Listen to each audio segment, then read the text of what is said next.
Bonjour mes amis. Aujourd'hui, nous parlerons de l'utilisation de l'imperfect de l'indicatif en français. Alors, hmm, excusez-moi, mon chat. Alors, l'imperfect en français est principalement utilisé pour décrire des actions passées, des habitudes ou des situations qui n'ont pas de point final défini dans le passé. C'est un temps verbal descriptif. Voici ses usages principaux avec deux exemples. Hmm? Premier, décrire des actions habituelles ou répétées dans le passé. Mhm. C'est l'un des usages les plus courants de l'imparfait. Il se réfère à des actions qui se produisent régulièrement ou qui étaient une habitude dans le passé. Ah, Quand j'étais petit, j'ai joué souvent au football. Hmm. Or, tous les dimanches, ma grand-mère préparait un gâteau au chocolat. Hmm. Numéro 2. Décrire une action ou une situation en cours dans le passé. On l'utilisait pour parler de quelque chose qui était en train de se produire à un moment précis du passé, sans se concentrer sur son début ou sa fin. Hmm. Il est souvent combiné avec le passé composé pour indiquer une action qui en interrompt une autre. Hmm.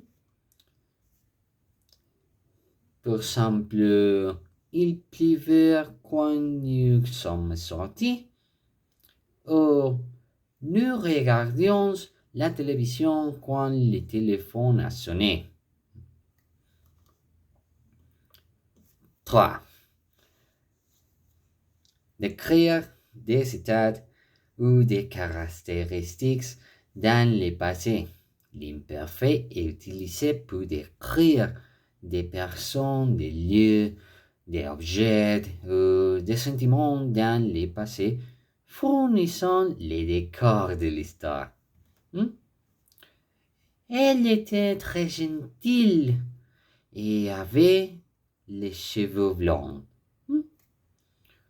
La maison était grande et ses murs étaient bleus. Hmm? 4. Pour exprimer une action simultanée à une autre dans le passé. Pendant qu'il lisait, elle préparait le dîner. Ou les enfants jouaient dans le jardin tandis que les parents discutaient. 5. Exprimer le contexte ou le scénario d'une narration. C'était une nuit sombre. Le vent soufflait fort et la lune brillait faiblement. Hmm?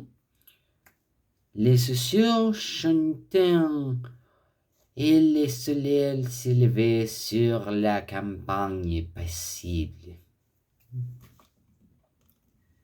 16. Dans le style indirect pour exprimer une action future dans le passé. Concordance de temps. Il a dit qu'il viendra nous voir le lendemain. Elle pensait qu'il réussirait l'examen. 7. Pour exprimer des conditions dans la proposition en si, avec les conditionnels. Si je vais le temps, je voyagerai plus souvent. S'il faisait beau, nous irions à la plage. Hmm? C'est tout les exemples. J'espère que cette explication c'était vous hmm, d'une grande idée pour comprendre les usages de l'imparfait en français. Au revoir.